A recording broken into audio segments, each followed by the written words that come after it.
ES Audio. From the Evening Standard in London, I'm Rochelle Travers, and this is The Leader. Say hello to London's new Superloop bus network. The Mayor of London, Sadiq Khan, has unveiled plans as part of a £6 million investment in outer London bus services, aiming to improve public transport with the expansion of the ultra-low emission zone in August. The Superloop will draw together existing services such as the X140 and the X26 that serve Heathrow, with proposed new orbital routes linking town centres such as Harrow and North Finchley, and North Finchley with Walthamstow. It's essentially a network of limited-stop buses offering faster connections between major suburban hubs. But is it enough to silence the Ulez critics? Ross Lydall, the Evening Standard City Hall editor and transport editor, has been given a first look and ride on the Superloop with the Mayor of London, Sadiq Khan. Well, we've been thinking for some time about what we can do to improve even more public transport in outer London. And we do know that many people in outer London, although a lot of them want to come into central London, many of them want to go to other parts of outer London. It could be a hospital, it could be a shopping centre, it could be a transport hub, but they want to do so faster. And so what the Superloop is about is connecting people and families faster to what they want to go to, hospitals, shopping centres, transport hubs, but doing it quicker. When will the loop be completed? So more than 40% will be completed by this summer. We'll also be consulting on the next phase of the Superloop. What's important is that we don't impose the route. So yes, I can say it now, we're going to have buses going from Croydon to Bromley, from Harrow to Heathrow, from Ilford to Royal Docks, from Harrow to North Finchley. But the other routes we're going to be working with Londoners about what are the best places to go to. Because what the Express Superloop buses do is they don't stop at every stop. They are express buses. So we want to work with communities, including consulting where the next phase is, consulting on frequencies and so forth. Who thought of the name? There are lots of people in City Hall claiming the credit. All the great ideas come from the Mayor. So it could be Super Hoop, Superloop, Super Trooper? Well, we're speaking to the avatars because, Super Trooper, Super Looper, who knows? Ross, we just heard your interview with the Mayor of London there. So what did you actually make of the Superloop on your journey today? It was all very pleasant, really, but it wasn't the fastest, and that was not stopping at any bus stops either. This was a special media bus. There were no normal members of the public on board this morning. It was essentially a press stunt organised for the media to see what Sadiq is planning. And it did take some time. We went from Northolt Tube Station to Hendon, to the Thameslink station, and I guess that's maybe a journey of 5 or 6 miles, and it probably took at least 30 minutes, maybe slightly longer. And it wound its way around the residential streets. We certainly weren't on the North Circular, which is the route I thought they might have tried to take. So it's not using the fastest or the biggest roads, if that's any example of how the routes will work in practice.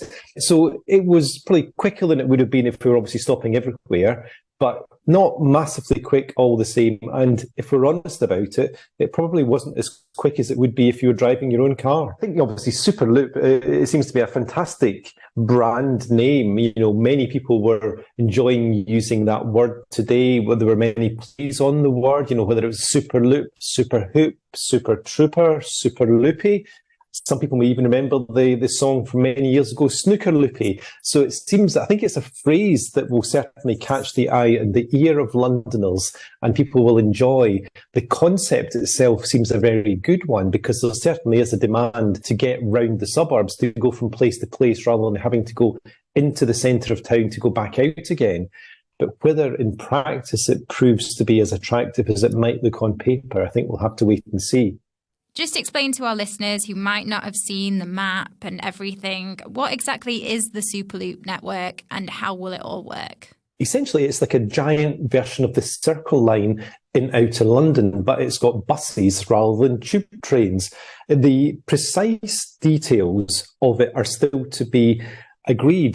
Basically TfL has put out an illustrative map today showing where some bits of it will be and where other bits could be. Essentially, it will have 10 sections forming together a giant outer circle. and it will incorporate 4 routes that already exist, such as the X140 and the X26. So the X140 currently connects Heathrow Airport and Harrow, and the X26 currently runs between the airport and West Croydon. So they will both be part of the new Superloop loop. There are plans as well for it then to go beyond Harrow, to go northeast from Harrow round to North Finchley, and then to go further again, probably around the North Circular, you'd imagine, to Walthamstow, and possibly further round the clock face, if you like, to the Royal Docks where City Hall is.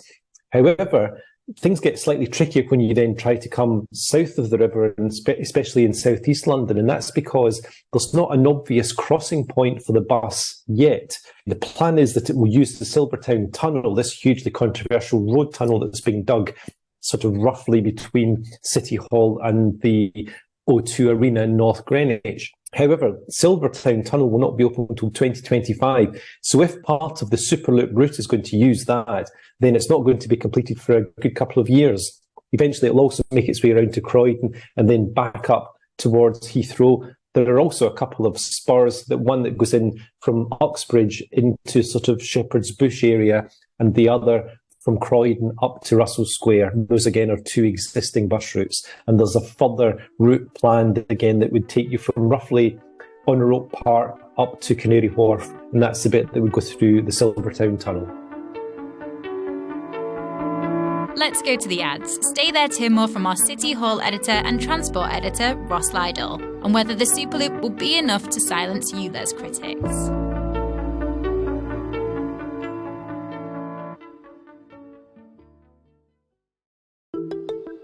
Welcome back. Some critics have said that these are existing routes that have essentially been repackaged. Is there any truth in that? There is a degree of truth in that, yes. Obviously, TfL already has such a substantial network of buses. It's got about 700 routes across London, so you wouldn't expect it to have bits of London that it didn't reach by bus. Bus is the main way that most Londoners get around. By far more people will use the bus on any day than will use the tube, even though the tube is seen as the sort of the backbone of London's transport network. It's actually the bus that is the workhorse of London's transport network. You know, more than sort of 6 million journeys, certainly pre-pandemic, and we're creeping back up there now, around sort of 5 million a day on a weekday. Around 5 million people will use a bus on a weekday in London. So it really is the workhorse of the transport network. The Tories are not best pleased with the idea. They say it's misleading of Sadiq to announce this now, when the key point of this, of course, is that this is meant to coincide with the Ulez expansion, the ultra-low emission zone, which expands to Greater London on August 29th. And the Tories are saying actually very little of this Superloop route will be ready by then, which is true. And essentially the first bits to be branded Superloop are those bits that are already in place. The Lib Dems say that actually, you know, again, Sadiq is being slightly disingenuous with what he's doing, because he is cutting other bus routes. You know, for example, the number 11 bus in central London that goes sort of from Fulham and Chelsea through to Liverpool Street, that is due to be axed in the next week or two. So Sadiq is taking away with one hand, giving with the other. But he has always said, to be fair to him, that when the Ulez expands, he's trying to increase bus provision in outer London, in inner London. He sees there to be some form of duplication. And whereas in outer London, there's simply at times no routes at all, or the services are infrequent. Is the Superloop enough to silence critics of Ulez, or do you think Sadiq Khan will need to do more to help with transport from the outer boroughs of London still? I don't think it will silence him. I think what it will do is essentially give Sadiq a very easy and quick rebuttal to people who say he's not doing enough. If they say to him, Mr. Mayor, you're not helping us enough with Ulez, we can't get around, we need our car. And he said, but haven't you heard about the Superloop? And then that will at least pause that conversation or take it down a different alley. The reality, though, is that many people face problems if their car is non-compliant and therefore have to pay the £12.50 a day levy from the 29th of August. They won't be best pleased, because obviously these buses may not be close to their home or may not take them where they want to go. So this is a sort of a small bit of defence that Sadiq has put up against the Ulez critics. But I don't think there's any sense that this will actually reduce or end the criticism of the Ulez expansion. And finally, how much of a difference will this make when it comes to travel in outer London? I think the main significance of this is that this may encourage people to think about using the bus in outer London. It may give them pause for thought to think, oh, perhaps I don't have to use my car today. Is there a bus that gets me to, say, Kingston Town Centre or to Croydon or to North Finchley or to Walthamstow? And sort of lo and behold, perhaps there is. Perhaps there's a new bus that they haven't used before. You know, the key issue for many people about using buses is how long they take. And if they suddenly find that they can get to the town centre they want to go to or to get to Heathrow Airport in around half an hour, they may think, well, that's jolly good. And also the thing to remember as well is it only costs £1.75. These buses will cost exactly the same as a normal London bus. And £1.75 for a bus fare is something of a bargain, especially given the rate of inflation and the cost of diesel or petrol these days. You know, you can get a lot further than £1.75 on one of Sadiq's new Superloop buses than you certainly can filling up your car or van with the cost of fuel as it stands. You can find out more about the Superloop on our website, standard.co.uk. And that's it from The Leader. This podcast is back tomorrow at 4 p.m.